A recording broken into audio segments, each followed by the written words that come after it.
How's it going, everybody out there at Decipher?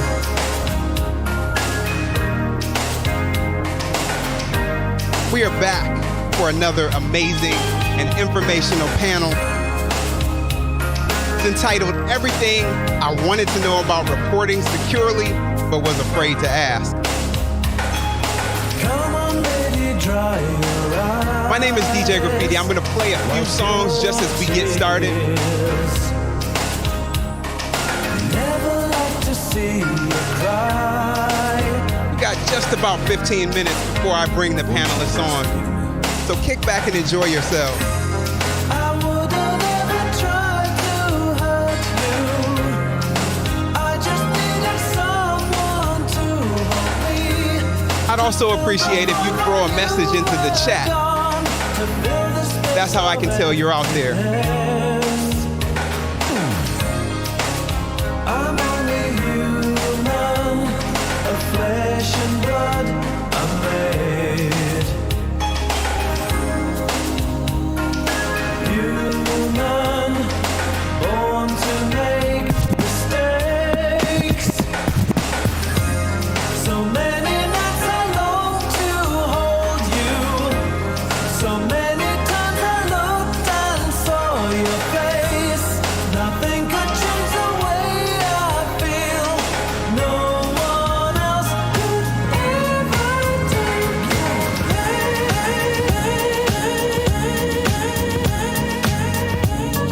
That's right. Go ahead and make a song request if you have one. Everybody move your body, now do it. Here is something that's gonna make you move and groove. Hey DJ, keep playing that song all night, on and on and on and on. Now I can see the panelists here in the background in my studio. I'm going to bring them up in just about 10 minutes. It is an action-packed crew, and they are ready to bring that fire, some of the best information that you need to know about reporting securely. And the weekend's here, I need to unwind. Where's the party? Mr. DJ, I am ready to call my friends so we can all get down. Where's the party? Hey, Mr. DJ. Hey, Mr. DJ, you can get this started. Everybody's ready to party all night, all night. All the girls are ready, so we can all get to it. We can party till the break of dawn. Oh, everybody, move your body, now do it. Here is something that's gonna make you move and groove. Hey DJ, keep playing that song all night, on and on and on. Now I want to thank Dennis. I want to thank Fahmida. I want to thank Zoe, everybody at Decipher for having me here today. Another big shout out to Kim Brown. Thank you guys so much. I can see you over there, just chilling with your girlfriends. Can't believe you're by yourself. You should be here with me, chilling with me, drinking with me, freaking with me. Oh, yeah. Looking at me, I can tell by your eyes that you feel me. Once again, if you have song requests, make sure you go ahead and throw those in the chat. I would love to shout you out if I see your name and get your song on for you. I can see it in your eyes that you're looking at the time. You wanna leave this party, and I know you wanna leave with me. To chill with me, to drink with me, to freak with me. Oh baby, and I really want you to get close to me. Baby, my drop tops in the parking lot, and I wanna take you. Oh, would you dance with me? Baby, would you dance with me? Dance with me, dance with me, dance with me, dance with me, dance with me, dance with me. We can go anywhere with the music, anywhere you guys want to go. I'm ready. I love this song. I'm actually gonna run this one back to the top.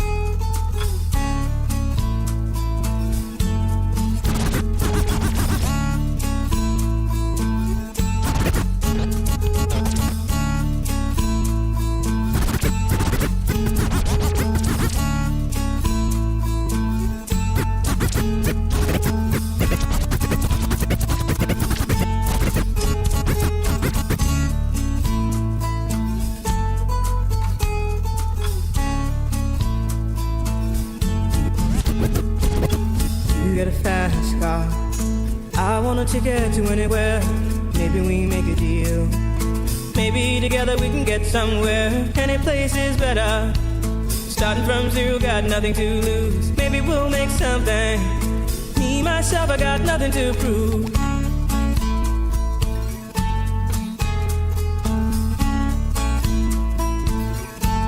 There she is. Big shout out to Kim Brown.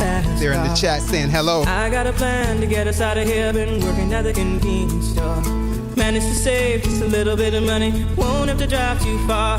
Just cross the border and into the city. We got a request from Zoe. How about Safe and Sound? What it means to be living.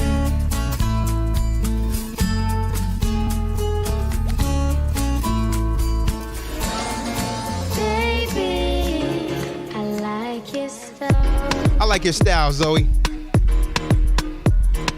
Grips on your ways, front way, back way. You know that I don't play. Streets not safe, but I never run away, even when I'm away. OT, OT, there's never much love when we go OT. I pray to make it back in one piece. I pray, I pray. That's why I need a one dance. Got a Hennessy in my hand. Shout out to Tim Niles. Said hi, no request. I'm enjoying what you're playing right now. I need a one dance. Got a Hennessy in my hand. One more time before I go. Higher powers taking a hold on me.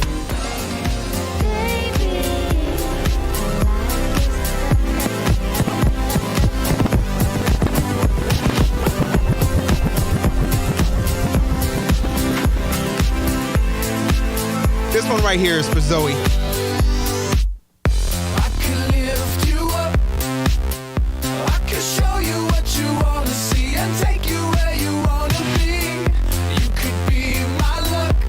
That's right, Meredith Corley said Decipher knows how to party. This is exactly how we do it. As we head into everything I wanted to know about reporting securely, but was afraid to ask. We got about 5 minutes before I bring our panelists on.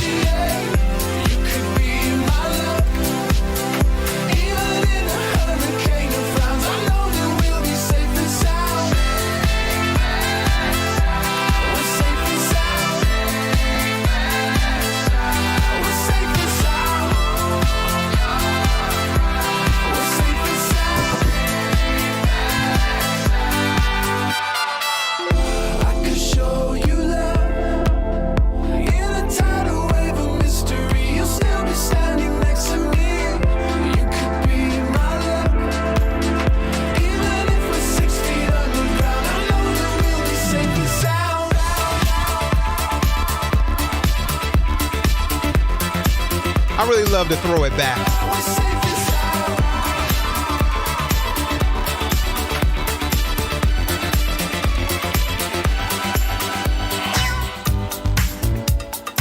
That's right, we are dancing with Decipher right now.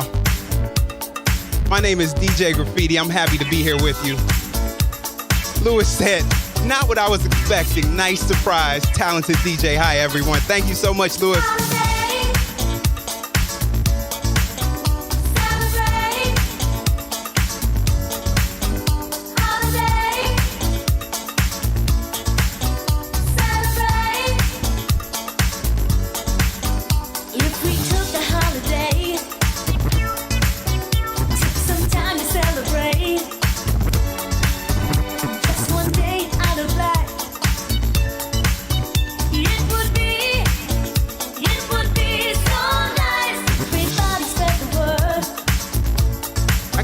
One more song that I can get in here before I bring the panelists in. So if you have a request, make sure to throw that into the chat right now.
Sheila said, you can never go wrong with Madonna. That's right. And then Tracy said, excellent choice of spinning. Thanks, DJ Graffiti. And then also, looks like Tracy does have one request. I'm gonna do my best to work that in. That's slowing it down a little bit, but I think we can make it happen.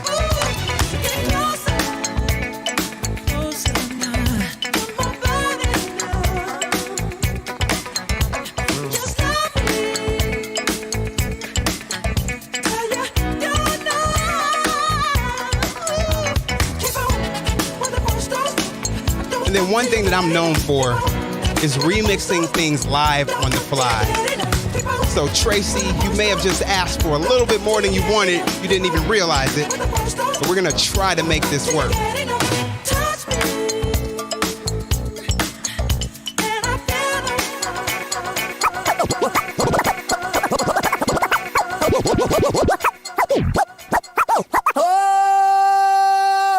Oh, come on. Oh, yeah. Well, I tried to tell you so. Yes, I did. But I guess you didn't know. As they say the story goes. Baby, now I got the flow. Cause I knew it from the start. Baby, when you broke my heart, that I had to come again. I'm sure you that I win. You lied to me. All those times I said that I love you. You lied to me. Yes, I tried. Yes, I tried. You lied to me. Even though you know I died for you. You lied to me. Yes, I cried. Yes, I cried. Shouts out to Kelly Jackson Higgins. He said, so cool. Come on. Oh my God. Here I am. All right, it's time to bring in your panelists. Hosted by Dennis. Watch my flow. Here I go. So I'm back up and back up and back up and back up and back up and back up and back up and back up. So excited, I can't wait. Thanks, Martin. It's always great to have you at the beginning of these webinars. Welcome, everybody, and thanks for joining us. This is our third Decipher webinar. I'm Dennis Fisher, the editor-in-chief of Decipher. My co-editor, Fahmida Rashid, is also here with us. This is a very important topic, I think, that we're going to be discussing today, how journalists and their sources can protect themselves online and stay safe. It's a very difficult thing to do these days, and journalists can face broad surveillance as well as targeted attacks depending on where they live and what kind of subject matter they're reporting on. And some of the adversaries that can be interested in compromising journalists can be very capable. Could be talking about nation states or advanced attack groups with a broad set of tools. Luckily, there's a broad set of tools also available to reporters to defend themselves. So that's what we're going to be talking about today. We've got a large panel with us, so I'm going to do some short intros and then we're going to get right into it. Our first panelist is Martin Shelton, the principal researcher at Freedom of the Press Foundation. We also have Ted Han, who's a former tech director at Document Cloud and has been working with investigative journalists for 6 years. We have Sarah Rafsky, who's a journalist and research fellow at the Toe Center for Digital Journalism at Columbia University and a film producer, We have Jonna Winter, who's a freelance investigative journalist, currently writing mostly for Yahoo News. We have Victoria Song, who's a consumer tech reporter for Gizmodo. And lastly, Matt Albasi, an investigative journalist. So thanks everybody for joining us. We've got a lot of topics that we wanted to cover in this webinar today. And I think maybe the first thing, just the easiest way to slide into this is to talk about why journalists need to worry about security in the first place.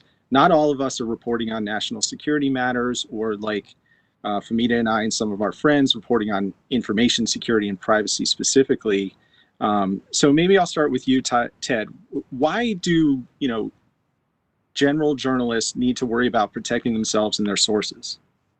Sure. One of the things I like talking about with journalists is that their work can cover any possible topic, really. And that's really kind of what gets to the core of this, that you don't necessarily know where your stories are going to go. And so you may start with a topic that's innocuous that then turns out to have some other sort of dimension that you didn't necessarily think about. So it's important to have some sort of baseline level of awareness of how you do keep yourself and your sources safe. And then one of the other things that I think is really important, especially if you work in a company, you work with others, right? Like, even if you don't think that your work is necessarily secret, or you only work with public records or something like that, you are also a possible avenue for an attacker to get to your colleagues or your bosses. And so even if you don't necessarily think that you're a high value target, you don't necessarily want to be that guy who clicked the link and suddenly people are, blasting your entire corporation to remind them that you should vet what things show up on your computer. And, you don't want to get crypto lockered, for example. Right. Yeah. For some of us who work for, large corporations or in, what would be a newsroom under normal circumstances, we might get security training. We might even get some specific training from, experts who work with journalists. But for the freelancers in the group, how do you go about thinking about the security and safety of yourself and your sources? Maybe I'll start with you, Jana. Yeah, I'll unmute this. I think, of course, you would hope that any outlet that a freelancer is working for, that if there are any kind of legal troubles or anything that came up, that you would be supported. I think there are basic things that we can do as freelancers aren't that hard and aren't that scary to start doing. I've worked as a freelancer for the last few years, but I've also worked for huge companies before that. And I know that it takes a lot of money to fight legal cases and you don't know where they're coming from. And my entire world is colored by a subpoena from a serial killer in Colorado once. So I feel like you could be reporting on basic police stuff that the entire national news is there for. And for your worst story with a typo in it. And that's what, you spend 2 years fighting to stay out of jail for, instead of being I have better stories. Please read those. Please enter those into the court record. Here's the classified stuff I've published, not this thing in the fly from my car. Thanks. But yeah, I think freelancers at this point in time have an obligation to do the best that we can, which is just from, using certain apps or not being stupid about, writing down the names of our sources and then having it be at a national news event when everyone has their cameras out. But I think it's on us. Yeah, it's a difficult problem, especially if you're working as a freelancer and don't have, a lot of contact with, the other people that you're working for. You're just getting assignments and they're saying, give me 2,000 words on this in 4 days. And you're like, okay, well, I guess I've got to go do this. Victoria, what are the things that you think about? I know you do a lot of videos and you're quite well known online. How do you think about your kind of personal security in addition to the information security portion of it? I wouldn't say that I'm quite well known online, but thank you. Yeah, so we do a lot of videos on consumer tech, on our consumer tech team. And, some of them are just, they can be quite innocuous. And it's like what Ted said, where you don't really think that security might play into a gadget review video, but it actually does. If I'm using a gadget outside, and considering that we're in lockdown right now, and this is the pandemic, I have to be aware that I'm not going to accidentally include a shot of my cross streets that could tell people exactly where I live. And, it's a thing that our video producers remind us of for any shoot that's outside of the studio, that, you have to be somewhat ambiguous about where you are, because Google Maps is a very powerful tool. And I don't know if you ever watched that, that Netflix documentary, Don't F with Cats. They found the serial killer by going through Google Maps and just looking at where his pictures were. So it's a very, it's a thing that I've become a lot more aware about in terms of once you get haters online and once you think about Gamergate and all of those things, you have to be careful about where you post and not including physical identifiers. I have a briefing with a major company later this week, and my email with them, they sent me a reminder, like, when you take this video call, don't be near a window. Don't be near your beloved ones and your partners, because this is under embargo. So it's like, oh, okay, yeah. So you really do have to think about it in that sense. A lot of this, what we're talking about right now, kind of the baseline for it comes down to threat modeling, which is something that people in the security industry love to talk about in terms of, on an organizational level. How do we look at our enterprise or our organization and figure out where our weaknesses are and how attackers might come after us? But journalists need to think about that on an individual level. What are my weaknesses? Where do we think, how do I think an attacker might come after me if they're trying to get to my email, for example, or my notes, as you mentioned, Jana. Martin, when you're talking to journalists in your role, how do you talk to them about the concept of threat modeling, how to go through that process the first time? Yeah. Well, I often think about threat modeling kind of in the physical context. We're often doing this already. We're already, every time we walk out of the house, we lock the door, we start to walk down the street, and you start to think about, okay, well, I'm not going to go on this street. I'm going to go on this street instead because this one's a little dodgy. We're doing this kind of work all the time of trying to figure out, okay, well, what exactly do I want to protect? And then how do I go about doing that? Who's out there? And what should I be concerned about? So kind of thinking through this process of just understanding like what exactly is the threat, and then how do we go about mitigating against it? I think it's something that comes very natural to people. And then as soon as we bring that into the digital world, it's like, okay, now we have to start asking some slightly different questions around what does this mean in the context of your work? So now we're talking about internet connections, your phone connection, what data is revealed in the course of those communications, what you're doing on the web, the research that you're doing, working with colleagues, and then moving from there, what exactly do I want to do in order to protect the information that I find to be most valuable to protect? Yeah. And part of that whole process, or a big part of it, is trying to think like an adversary and think about, okay, if I'm bad guy A and this is my target, how would I go after that target? What are the avenues I would do? What kind of reconnaissance would I do? Who would I, who in that person's life might I try and get to know, or things like that? And that's not necessarily a natural way for most human beings to think. We like to think of ourselves as good people and don't really want to go down that road. So I'll open this up to everyone. How comfortable are any of you thinking that way, and how successful have you been trying to figure out ways an adversary might go after you?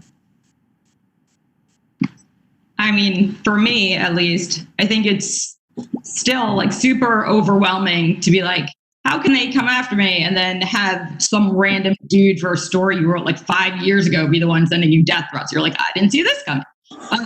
I just feel like, I don't know. I have to sort of like not lose my mind and think like, what's like the basic thing? Like, I'm not a Russian hacker. Like if someone wants to, not an invite, but like, I'm not the FBI. Like you can make things harder, but I think it's overwhelming, at least for me personally, coming from like a super non-tech, like literally calling like IT, like my computer doesn't restart. Like, I don't know. They're like, is it your battery dead? Like, I'm like that girl.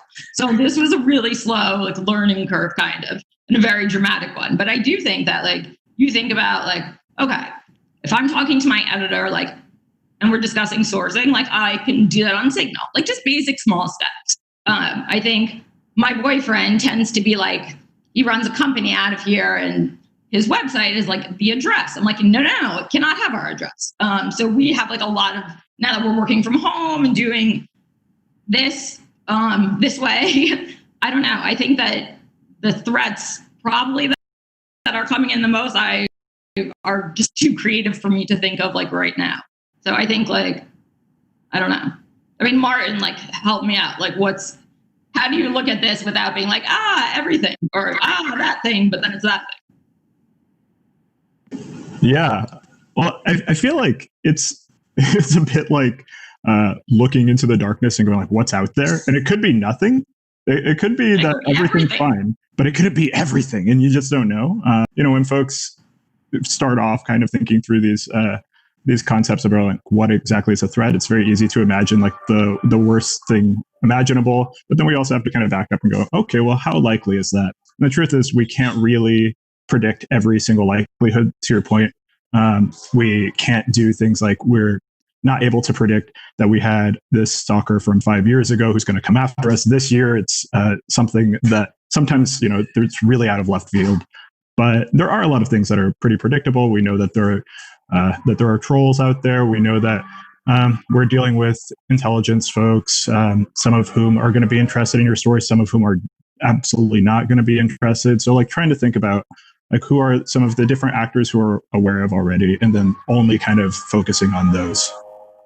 Yeah, in some ways, this is kind of about who are you going to make mad, right? And some people you are going to be able to predict, and other people you aren't. But for the people who you are able to predict, like, okay, so how can you keep tabs on some of that stuff too? And one of the other things to think about is like, this is like, there are a lot of different angles at which some of this stuff can happen. One of the experiences I had at Document Cloud was that we were running the service as part of a journalism not-for-profit. So despite the fact that we're a tech platform, it's useful to say we're doing this under the banner of a journalistic enterprise. So like we did on occasion get contacted by law enforcement, but none of them ever like tried to issue us a subpoena, for example, because they knew it would probably involve a fight. And so it's things like that, right? What did they do? What did they do? I'll ask you later. Yeah. Well, no, like at one point I got a phone call from an investigator who's working for the commissioner of Major League Baseball, and he just wanted to know why we had a particular document up. And I'm like, well, this news organization posted it. I don't remember at this point, but yeah, there's stuff like this where it's like, okay, I literally didn't necessarily know what documents were going up. So I'd field these phone calls and go like, the Washington Post posted this, like, what would you like me to do about this? Right. And that's kind of the question. You'd see people not go after the journalists directly, but try and lean on people who are supporting the journalists, for example.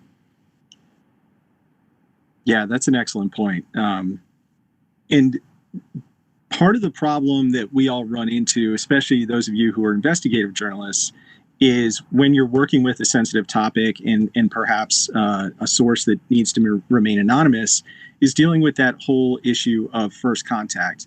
How do those sources get in touch with us in the first place, especially if they don't want to reveal their identity at the beginning until we've established some level of trust?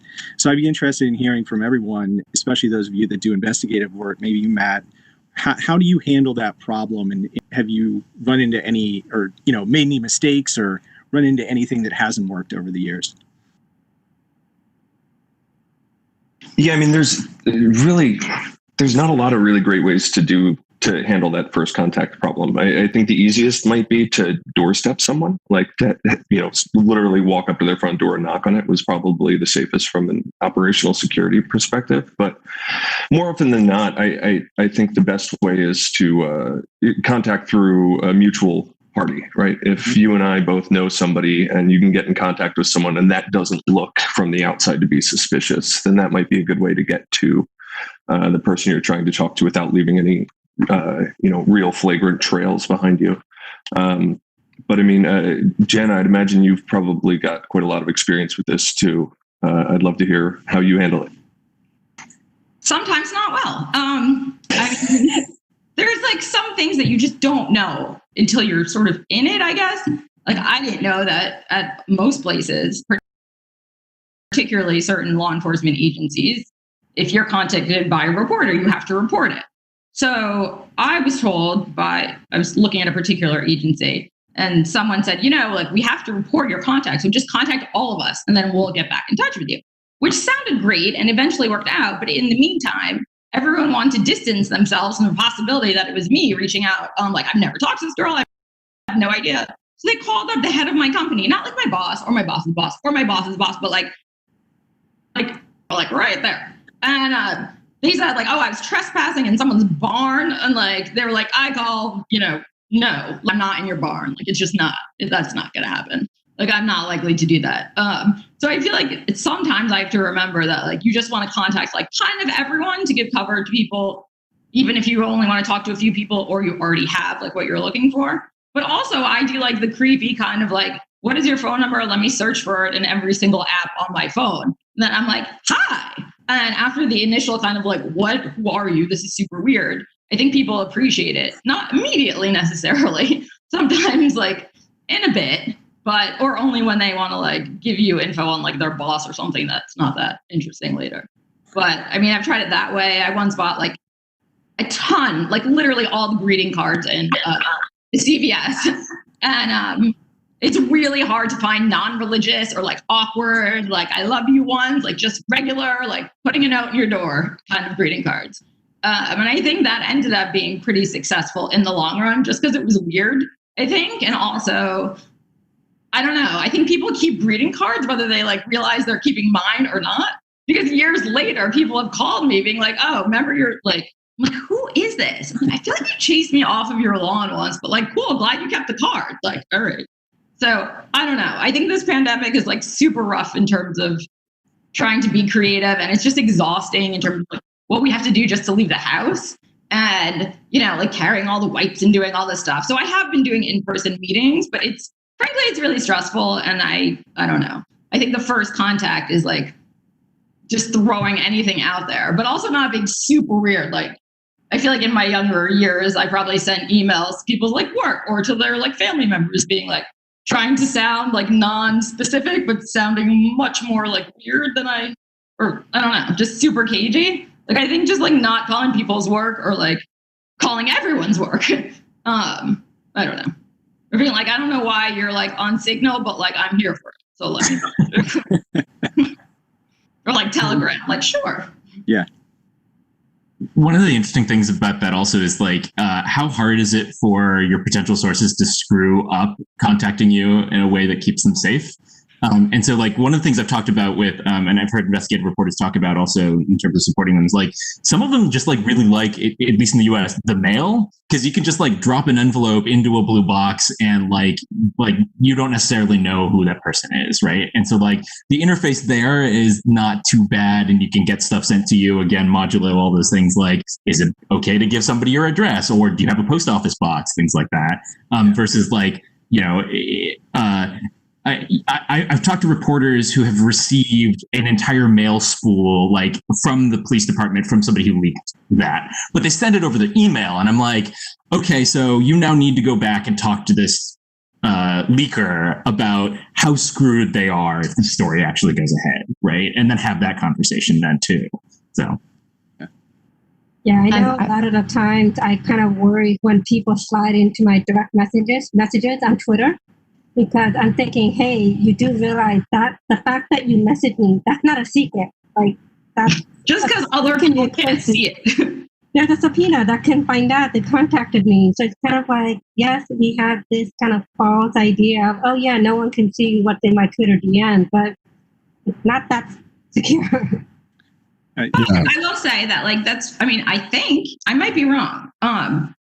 In my mind, I hope I'm not wrong, maybe, that the Twitter subpoena would come after a series of, like, other subpoenas normally. So, like, I don't know. Is that better? I mean, like, my Twitter bio says, like, DM me for a Signal because now I only have one phone, but I know that that's, like, kind of a bad thing to say, but also, like, I don't know. Like, look me up on all your apps if you can figure out my phone number, which is questionable. I think it's helpful to provide multiple avenues. So, like, at Gizmodo, what we recently put up was a how to tip Gizmodo, and just a bunch of different ways that you could actually reach the reporters there, and also a link to our company secure drop, which means, you know, like, they can drop that into the secure drop and we'll get it eventually. Or just, like, if we're working on a story, like I recently worked on a story about the Garmin outage. And knowing that some people are out there who may want to talk about that, at the end, if you write, hey, do you know something about this story? Here are all the different ways you can reach me, and also include secure options on there. So, like, I make sure that in my Twitter bio that I not only have my work email, but I also have my Proton Mail email, so that a source knows that I take their anonymity seriously. And, I've had certain situations where, I reach out to someone on a platform who I don't know them because, Reddit's actually a great place to find some good consumer gadget rumors that are going around. And, you reach out on Reddit and you say, these are the platforms that you can reach me on. And what happens is I get a anonymous email from another Proton Mail account. So if you kind of educate by putting it out there at first, sometimes that first contact is just, it's not you opening it, but someone else coming to you, if that makes sense. Yeah. Makes a lot of sense. Also, just one thing to add on that point is we're always encouraging news organizations to put those tip pages in really, really publicly accessible places. Right now, quite often people actually have to go to the news site and then they have to go find the tip page, and they have to know what they're doing in order to find the channel that's the right channel, which would tell them where's how to reach out in a secure way. So they have to have this plan, and it's no, we don't want people to have to plan this all out. What we really want to do is find ourselves in a situation where everybody knows what to do, right? And we're not anywhere close to that yet. But one step closer would be, okay, let's make it really, really, really clear how to get to the right place so that people don't step on a rake along the way. And the first step there is put it on your social media, put it on all of these places where we can introduce a lot of plausible deniability, because lots of people saw it, not just the person who was seeking it out. That's a good point. Sarah, as a filmmaker and producer, how do you go about thinking about the security of yourself and the people you're going to talk to, especially if you're probably doing a lot of in-person interviews, especially a lot of those are probably first contact as well, I would think. Yeah, thank you for having me here. I think this is a great conversation. I'm glad to be here because in my own work, I sort of straddle the journalism and documentary worlds, and these two sectors, employ very similar methods often, but are sort of surprisingly rather infrequent communication. I think a lot of these conversations that we're having now that may be pretty commonplace to journalists at this point, up until a few years ago, really weren't common in the documentary film world. And that's partially because these communities have always sort of been a bit separate. They've sort of different ethoses. Some, may have come from film school, some may have come from journalism school, but also just have really different distribution models, which can also affect security policies, which we can talk about in a moment. But in the documentary film world, this, what I think Ted mentioned at the beginning, how you can start telling one story and then end up telling a different story. This is extremely common in film. You follow one character that doesn't work out, and you end up following another character, and you may end up making an entirely different kind of film, different story. And you may discover, after months of shooting that, oh, actually, I am telling a sensitive story that I didn't know this before. Or, for example, you may be working on a film for many, many years before you secure funding. And before you secure funding, you may not be working with a crew, you may not have protocols in place. But at the point in which you secure funding and go into production, you may already be very vulnerable if you've been communicating over non-secure platforms. And I know from my own experience working with filmmaking teams, this is extremely common. This could be your first film. It's a dream for many, many years. You're emailing with your friends and collaborators about this great idea you have. And then X number of years later, if you're lucky, you get the funding and you realize, oh no, I have 10 years. I mean, that's an exaggeration, but several years of paper trail on something I now wish I didn't have.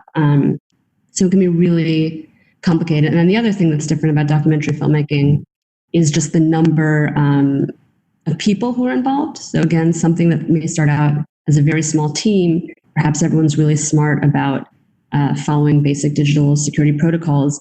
By the end of the 3 years that you're making this film, you have color correction, sound correction, all kinds of different people are working with your footage and ensuring conformity and consistency across these security protocols can be really difficult. And I think maybe I can just take a step back and provide a little bit of institutional framing for some of these conversations that we're having.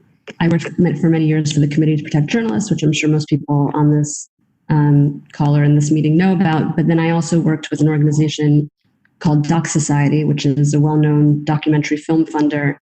that realized that documentarians were really not getting the kind of basic guidance around security issues that many filmmakers were. And particularly, they realized that funders, who are really play a critical role in the film world, were incredibly unfamiliar with these with security needs, and that if the gatekeepers and the funders weren't emphasizing the importance of really spending the money to be secure, then it wasn't going to happen.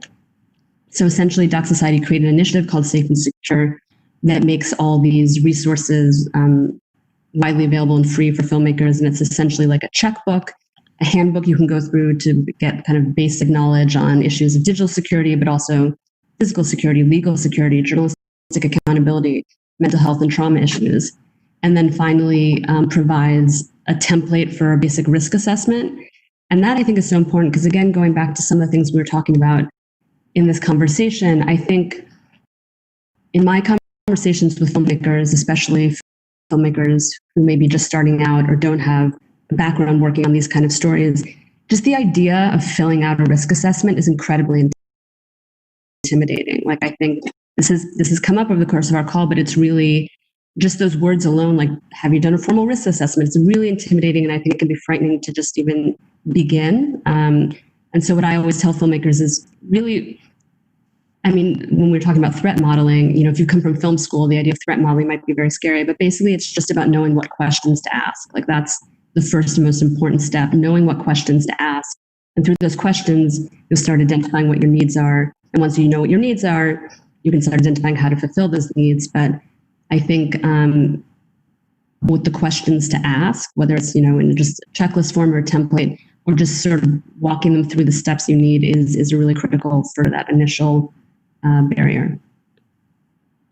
That's great. Yeah. The words risk assessment are definitely very scary. And, if you start writing those things down, sometimes you'll realize I'm definitely not as protected as I thought I was. I thought I was pretty strong here. I'm really as strong as I was. So maybe I need to go back and reassess things. But Sarah, what are some of the more effective protocols and policies that you and the people you've worked with have relied on in your work? Well, when it comes to digital security, which I know is the topic of this conversation, again, I think, the two critical factors, and I don't want to go too much into like the specific tools we use because there are many people here who can speak to that, although it's worth noting if you're dealing with a lot of footage, you might need different tools to secure your footage. So that's an important thing to note. And these guidelines that I'm talking about go through sort of specific steps you can take, but it's about early implementation. It's about flexibilization to evolve with how your needs evolve. And then again, it's consistency as more and more people get involved. But then, and I won't go into length of this because this is not the topic of our conversation, but it is also, there's, when it comes to physical security, legal security, journalistic accountability, as I said, physical health, mental health, those require kind of their own sort of basic resources and are as important as digital security. I think we put a lot of emphasis on digital security because it's really important, but many people, the greatest risk they face is not being hacked, but something, much more basic. And we don't want to have people forget about those needs as well. That's a great point. So we've talked a lot about kind of general policies and general behaviors that we all use. Let's talk a little bit about specific tools and applications that we think are valuable. But before we get into that, maybe I'll start with you, Martin. What are some of the questions that we as reporters and journalists should be asking ourselves when we're trying to evaluate what tools we think are trustworthy and would be effective for us and our sources? Yeah. Well, the very first thing that, we'll often talk about, my colleagues and I on the training team at Freedom of the Press will talk about what kinds of information you want to protect. And then from there, thinking through, okay, well, what are the appropriate channels to have that kind of conversation? So, for a lot of conversations, it's actually okay to use, like your regular phone call or something like that. But, there are a lot of times when, in particular, like kind of building in this muscle or this habit, getting ahead of the issue. To Ted's point earlier, we don't necessarily know when things are going to become sensitive. So just trying to predict that in advance maybe it's safer to settle on an encrypted application. And by encrypted, I mean, we're looking for end-to-end encryption, just meaning that nobody but you and your conversational partner will be able to sit in that conversation. So service provider won't be able to eavesdrop on you. In the case of something like Twitter or Facebook, typically you're having these private messages, and in the course of those private messages, now you've created this nice little data trail that can be subpoenaed. And then there's also that's the content of the messages that could be available to a third party. Now, maybe there's also the issue that you spoke at all, like that there's any record that you spoke in the first place. So that's an issue around metadata. So now we have to protect content in some cases, and then metadata in other cases, information about who spoke to who, when, how long. So some of the applications that we know to be pretty good about this include like the Signal app for Android or iOS for desktop. That's one of our go-tos. One of the nice things about it is that not only is it end-to-end encrypted, but it also happens to get rid of some of your metadata. Much like you send a piece of physical mail, you have to have a 2 on the address or on the envelope you have to have an address there and say, hey, I want it to go to this house. But it doesn't have to hold on to the from. It doesn't have to hold on to who actually sent it. So Signal servers don't keep that information, and because of this, it makes it a little bit tighter from a metadata perspective. But probably the last thing that I would also flag is who's paying for it. Where's the money coming from? And if your business model is to hold on to that data. If it incentivizes holding onto that data, then yeah, you might hold onto that data. If your business model is, you're a nonprofit, or it's a free software project, both of which Signal happens to be, SecureDrop as well, a project that my team works on. These are tools that are made out in the open. They're made to be given away and made to be auditable for anybody. So that's another thing to look for is, just follow the money. That's a good point. I wanted to bring that up because we've seen plenty of conversations and controversies about, well, this tool is owned by this company, which is owned by this company, which is controlled by this government, or things like that. Ted, if you're looking at a set of tools and comparing them, how do you go about evaluating? How much do you care about who owns a specific platform as opposed to like what the capabilities of that platform are and what it can offer you? Yeah, I think that there's, and this comes back to threat modeling, which again is just like, who are you worried about, really? And part of it is, I think, Martin was mentioning Signal. I think that they're a really good example, and everybody always harps about them. But like one of the things they talked about was their experience in terms of actually getting subpoenaed, and them literally saying, "We have nothing to produce." And so watching for things like that is actually super important. It's not just what do people say that their priorities are, but when push comes to shove and they are engaged by somebody who wants to get your stuff, can they actually do it?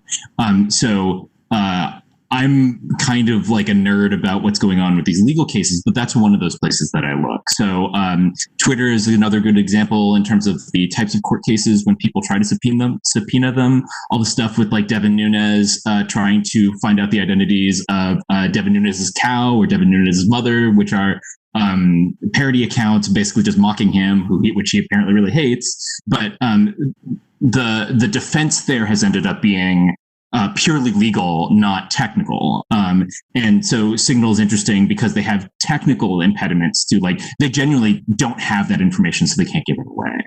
And so that's one of those things that I think about, as much as like who actually owns it or whatever, right? Yeah. Can I ask a question? Of course. Okay. Well, for Signal, I feel like the desktop backup thing is bad, no? Like, that's just, if you're not, doesn't that just like mess up your whole thing if your computer itself is bad? Or like, can't they also get the like time and, or like last time and like metadata for like when someone used the app, which is like, something that is similar or an advanced version of what they do with like phone logs anyways. Yeah. One of the things, well, there's sort of two parts there, which is one, who's got your information, and at any one time, right? Is your computer a threat, right? Like, how sure are you about what the data that lives on your computer? And then the other question is, who else has your data? So in the case of Document Cloud, right? Like, I was able to say, like, I do have some information about who's accessing the servers when, but like, we intentionally try not to, right? But and we don't keep any tracking about like identity or any of those other sorts of things, just like IP level stuff, right? And so that's really the question of like, what data lives where, when, and how do you have access to it? So yeah, like why am I totally blanking on his name? Dude was RNC chairman for Donald Trump and then went to jail because of all of the stuff with Ukraine. But like, there are people. Sorry. Yeah. Well, right. So, okay. So Trump's campaign chairman, the one with the leather jacket, he was trying to use WhatsApp to communicate securely, but then also had his iCloud backups set up. So all of his conversations were still getting logged to iCloud, and then the government just subpoenaed Apple for those logs because he was backing them up. Now, WhatsApp lets you turn that off, but it's on by default. Right. So things like that in terms of, again, who's got access when, can you actually check through and see where stuff being stored? And can I just add a point? Checking WhatsApp now. Okay, sorry. Go ahead, Sarah. I just wanted to make a small point in terms, because I think this is really important in terms of where your data is and when and who has access to it. I think one space that people often forget about is the unique danger you're in when you're crossing borders, in that you have very little legal protection if people want to search your devices. So it doesn't matter if they can't subpoena them when you're in the airport, they may just be able to force you to open them and show them. So this came up a lot in the film I'm making in Mexico, because we were crossing back and forth between the US and Mexico a lot, really thinking through where your footage is, if you're a film, or your documents, if you're a writer, when you're crossing the physical border and where those are. That's a great point, Sarah. I know a lot of the journalists in the security industry think about that all the time.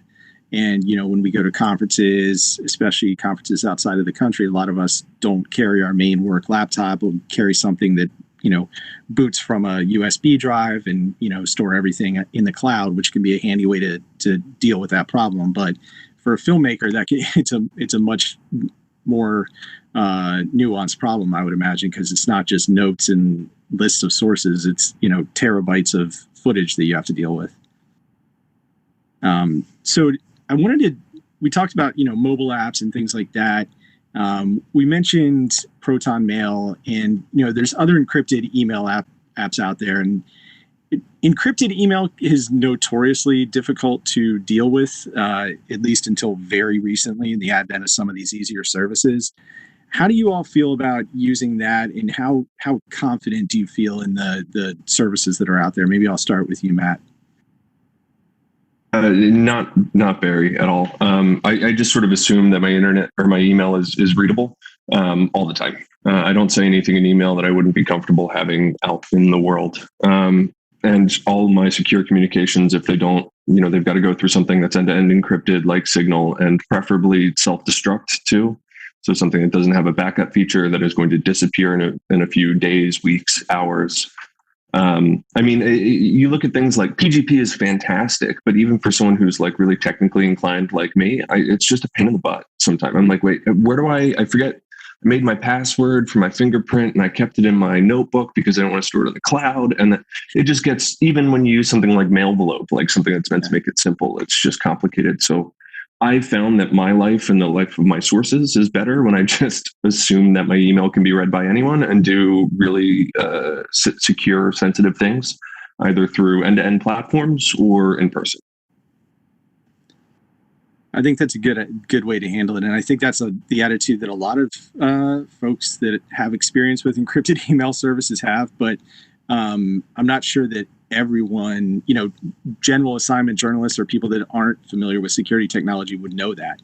They would think, oh, this email is encrypted from my computer to the recipient's computer, all is well. But you can fall into that kind of false sense of security and you start leaning on that, and then, things go bad in another country and somebody's got to give up the server logs. What are some of the other tools that you guys like to rely on? Let's maybe talk about things like password managers or, secure data storage on your phone, things like that. One of the first things I always recommend to people, whether they're journalists or not, is as a easy way to increase their online security is a good password manager, something like LastPass. How do you guys feel about those? Yeah, I use Apple's built-in password manager, which I've never heard any bad stories about, but there might be some out there. It's great because it syncs across devices. It automatically generates passwords for you, things like that. Because the big fear, right, is credential stuffing.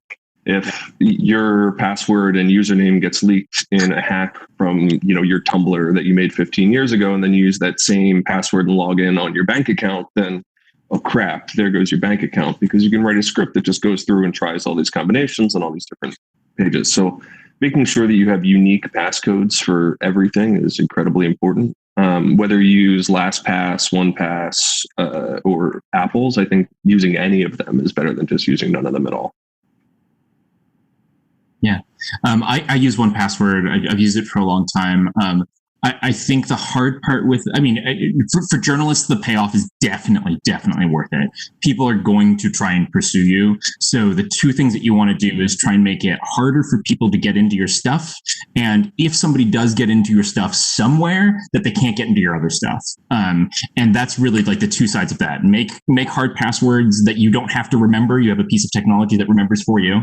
And if somebody does get into one of your accounts, they can't get into your other accounts.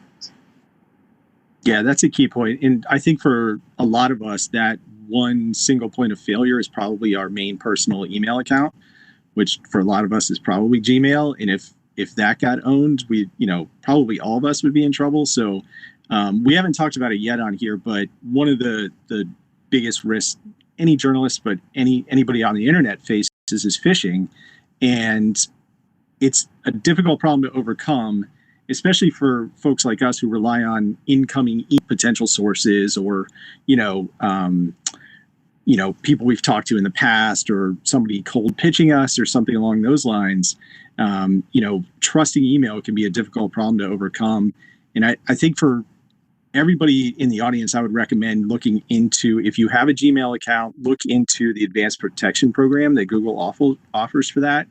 That includes the use of a hardware security key. There's a physical one, it's a hardware key you can use. They have a Bluetooth one and a USB-C one, so laptop or for your mobile phone. It's a really effective program, and I don't remember what the cost is, but it's a one-time cost. It's pretty cheap. Is there anything else that you guys have found is valuable outside of the main tools that we've talked about? Anything that we haven't hit on? For me, like when I started trying to keep, things a little bit more secure, I was already under subpoena, so it was like too late. But that was just recovering like a police story, like writing a police story, and then realized that all my super secret other reporting was probably like really vulnerable. But I think some of the most helpful things, like I Googled like how to be more secure, and I'm like, oh my God, can I even Google that? Does that make me less secure? And then all these words came up that I did not understand. And I still quite often, fine, I don't understand most of like the tech language for things. I just don't. And for breaking news, you don't really have time to be like going through all this stuff. And I don't even talk to me about setting up PGP. I'm done with that. But there's stuff that's like, okay, I can like put a password on a flash drive that someone, has given me, or to put documents someone has given me on something that's password protected. And so like one of the links that I have always saved is, the bookmarks were just like how to encrypt a flash drive, like on a Mac, on a PC, like how to do that. And I forget all the time, and I've done not millions, but a lot. But I think just having like a list that says like, don't do this, or, people also forward email. So even if you're not, using, if you're trying to use, like I use Proton, and it's the best I have right now, to be honest. But like, we don't really say like, you have to have a Proton account to keep that secure. or the fact that we don't operate like by ourselves in this universe. So, our editor my editor's not, she's awesome, but could forward that to, someone on her like personal Gmail, like her Hotmail from like 1995. Like, I don't know. So it's like we can do what we can for ourselves, but we have to realize like, sometimes, I don't know, it's like the most basic things, like don't write a name down with a quote next to it if it's something that seems sensitive or something that doesn't seem sensitive. Put a password on something because it's in your purse and like, who knows? Just to tag on to that, coming back to the who has your data where, like, one of the things I think people don't appreciate is that there are like these small steps that you can take, which is just like delete your email, right? Like you don't have to keep it forever. And like there's like two reasons for this, right? If somebody phishes you and gets into your account, what do they have access to at that point? And then also there are laws in certain places where like the US, somebody should correct me on this if I don't remember the details correct, but like I believe after 6 months, the government can just like go to your email provider and just be like, can I have that person's archive? Because at that point they're considered business records and not like your personal communications. And so like, there's this movement towards like just keep less stuff, right? And I think that's super important, both in your email, but in other places too, right? Like set a retention policy or know what your retention policy is for your Slacks and other chat clients to know, like, because like if you look at the way that Slack operates, they give you guarantees, like they will completely delete your data so they don't have access to it after some period of time. And like you could do that for yourself. Do it for yourself, right? Yeah, that's also exactly. Ask your lawyers, because like then they need to know like what if you get sued by someone ridiculous and like making up stuff that you obviously like know isn't true, and like just based on like how science works and things like that. But you're like, I deleted everything. Like maybe you should also, and then the lawyer's like, you didn't need to delete everything, and you're like, so also that. Well, it's kind of the digital equivalent of the rules that a lot of newsrooms used to have, that like after X number of months you shredded your physical notebooks, like get those out of here so that nobody can subpoena them at any point. But it's a lot harder these days than just, throwing a little reporter's notebook in a shredder. It doesn't work that way anymore. Which kind of brings me to maybe the last thing I wanted to bring up. We're getting tight on time, but we've talked a lot about protecting ourselves and our sources, but how do we how do we not overpromise our sources and tell them, oh, absolutely, I can keep your information secure. Nobody will ever know except you and me. We're not the CIA or the NSA. We can't, there's no real way to promise that. And I think it's easy to fall into that trap, especially if somebody is dangling something very juicy in front of you. I mean, I just had this problem with someone who's telling me like I need to promise, like how, like my agency can't suspect that I'm talking to you. You need to promise me that. I'm like, I will do everything that I can. And like you have seen, like I've been subpoenaed multiple times. Like I'm not going to give up the names of my sources, and I'm going to do everything that I know how to do to protect you. But like, dude, you worked on the case and not that many people did. Like I can't make promises that you're not going to be on like a suspect list. I'm just going to make it like really hard for them to actually put the nail in the coffin on that. And also everyone else is talking to me, but like, it's a ridiculous request. And I think like that person came around. I mean, they still talk to me, but I think it's like, I think that we do tend to say like, or I think the problem with SecureDrop, frankly, has been that it looks like it promises everything, but it doesn't really address, or in my previous experience, like how to get to SecureDrop and then how we contact those people to verify stuff. But I think that we need to be like, it's kind of hard to say, well, I can't promise you that when someone's like, I have the best piece of information ever. Like, just tell me and all of this will be yours. But I think, I just think we can't promise that. And also, I'm sorry. Oh, go ahead, Sarah. I was saying, I mean, I think, we've been speaking about government officials and things like that, but especially if your source might be someone from a vulnerable community who's putting themselves at risk to give you that information. This is my own opinion. I don't think you can ethically promise anyone anonymity anymore. I think you can, particularly if there's someone who may not be well versed in security methods, you can explain to them everything you can do and everything you will do. But I think there is an ethical requirement to explain, there really is no promise of blanket anonymity anymore. It's just, I think it's irresponsible, particularly for people, as I said, who are in vulnerable communities. Yeah, there's certainly for law enforcement. I mean, like the person who was asking me all of these things is like one of the. I mean, like you know how to get into this stuff. Like I don't know. I mean, obviously, like more physically and other ways for people who are providing that information outside of the national security sort of apparatus. But I think we can't promise it to anyone. Yeah, there's a certain buyer beware to it, right? Like you, when we talked about it earlier, even if I do everything that I do, how can I guarantee that you as the source are going to do everything that you do and my editor is going to do everything that they do? It's, you know, after you have more than one person involved in a secret, it's really difficult to keep no matter what. So promising it 100% blanket like that, I just would avoid it. And like Sarah said, try and, you know, explain what the caveats are. Here's what I can do, but here's how that can fail. And here's who might be able to defeat that and under what circumstances. That's just the best that you can do. And if they're not comfortable with that, then maybe they aren't the best source. Yeah, that's a good way to look at it, Matt, because people need to understand the risks that they're assuming in speaking to a journalist. And if you walk them through that, and as you said, show them what you're going to do to protect them and how it can go wrong, and if they're still willing to assume that risk, then, you know, everybody understands what they're getting into. Exactly. Informed consent, right? It's the best we can ask for. Yeah, it's not fair to ask other people to take risks that we're not willing to take ourselves. So I think that is pretty much all the time we have, but I want to thank all of you for doing this. I think this was super, super helpful. I know I learned a few things for sure.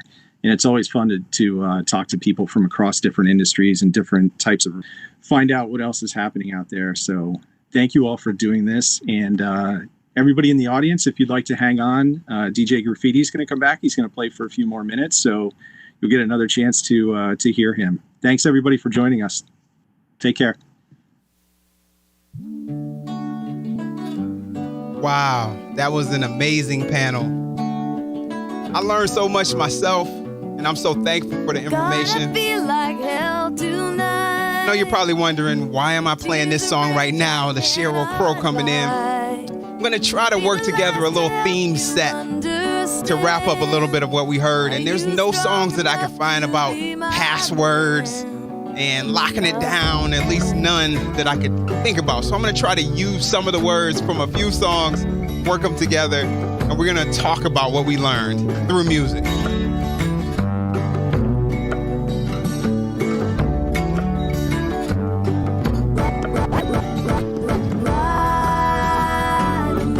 So sometimes if you're that journalist and you need that good piece of information, you might just have to, no, don't do this. Don't lie to them and tell them you can keep their information safe if you really can. But I just wanted to work with that one right there. Let's see what we got next. What else can I do here? All right.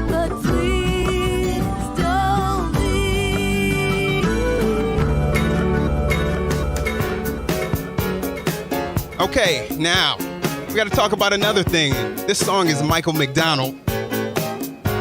And it is called What a Fool Believes. And what a fool believes is that wherever you put those passwords, they will be safe. He came from somewhere back in how long ago. The sound of as a fool don't see, trying hard to recreate what had yet to be created. Once in her life, she musters a smile for his nostalgic tale. Never coming near what he wanted to say, only to realize it never really was. She had a place in his life. He never made her think twice. As she rises to her apology, anybody else would surely know. He's watching her go. What a fool believes.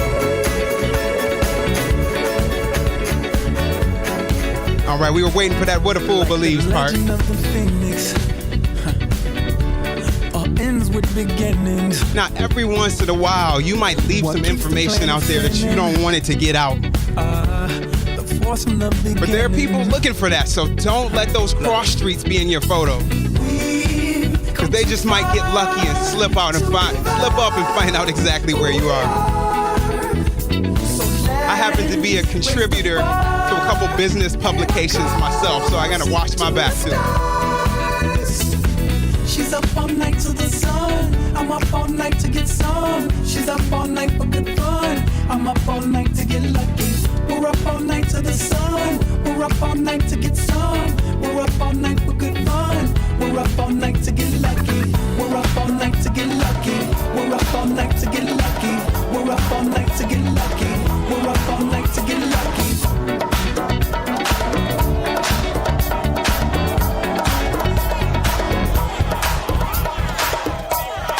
All right, there's no special behind the scenes information on this one. It's just something we wanted to party to.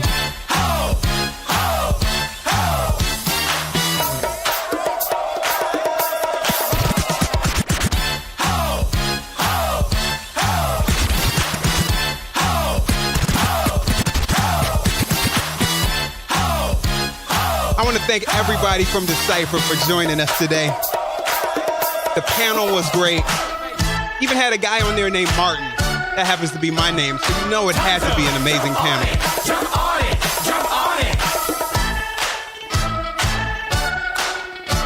Keep us on it, jump on it, jump on it, jump on it. Costa, jump on it, jump on it, jump on it. I'm passionate, jump on it, jump on it. Make sure you shred those notebooks. Use those secure passwords. Let's go. Feel good, right? Listen. I kinda noticed something one night. I kinda noticed something one night. I kinda noticed something one night.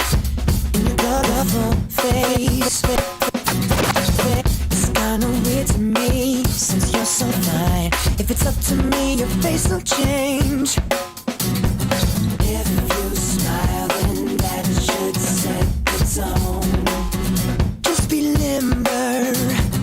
If you guys have any last requests out there, make sure you go ahead and drop those in the chat. I'm watching. Sing a song with me. Ain't nobody love it like I love it. Looks like Matthew is dropping some knowledge there in the chat. At least I hope it's knowledge. I can't read quite all of it. Hope you're dropping some good information for us, Matthew. People are so phony, nosy 'cause they're lonely.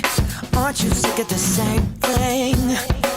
They say so and so is dating, love you or they're hating, and it doesn't matter anyway.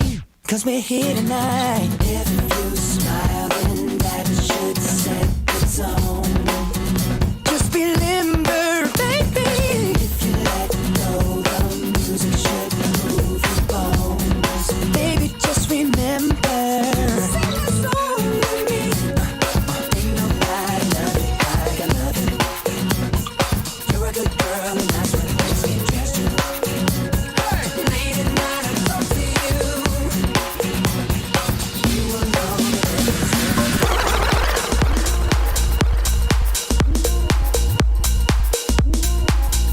This was so much fun today. The panel was upbeat. I love it when people have a sense of humor on the panel.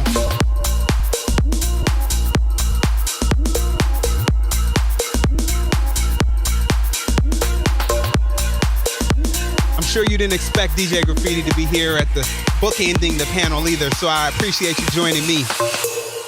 think I can fly. Think I can fly when I'm with you.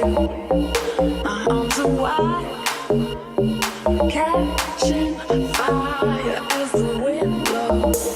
I don't burn a bridge enough for pride. I see $1 billion in your eyes. Even if we're strangers till we die.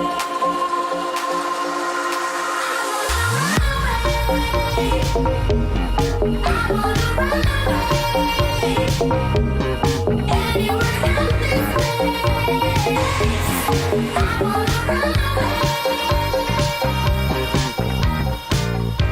We don't want anybody to have to run away. So watch that information. Keep it tight, keep it on lock. Give me your attention, baby. I gotta tell you a little something about yourself. You're wonderful, flawless, ooh, you a sexy lady. But you walk around here like you wanna be someone else. Ooh, I know that you don't know it, but you're fine. So we're gonna slow this down just a little bit so I can work in one more request. show you when you're mine, oh mine, mine, oh mine. Treasure, that is what you are. Honey, you're my golden sun. You can make my wish come true. If you let me treasure you. Let me treasure you. I'm the kind of brother who been doing it my way, getting my way for years. I want to say thank you to Abacus View. Sorry if I'm pronouncing that incorrectly. Said thanks for this roundtable from Nairobi, Kenya. So glad we have people globally checking in for this great information. This was Zoe's request. Don't get caught up.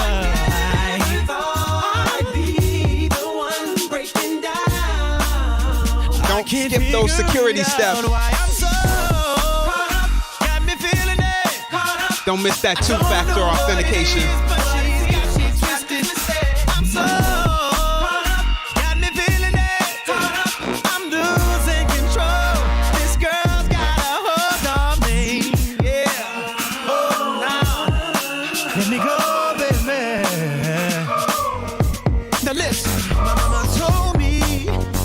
For who you do, cause karma comes back around. Same old song. Yeah, that's a good. I think this might be our last song right here. Sometimes you have to be a little bit paranoid. Why are you so paranoid? I'm paranoid because I'm getting those calls and they're in my email. I'm paranoid. Keep yourself safe, everybody. Baby, don't worry about it. Hate it, don't even think about it. You worry about the wrong things, the wrong thing. You worry about the wrong things, the wrong things. You worry about the wrong things, the wrong things. You worry about the wrong things. Rock right now. I wanna rock right now. I wanna rock right now. I wanna rock right now. I wanna rock. So I'm like the way that I rhyme at a show. The reason why, man, I don't know. So let's go, cause I want to thank you guys for going on that musical journey with me. It's not the easiest to host, DJ, and think of songs off the cuff, off the top of my head. But you guys stuck with me and I appreciate it. I want to say one more thank you to Decipher, to all the panelists. I had a great time. I hope you did. I'll see you again real soon. You have a good one and be safe.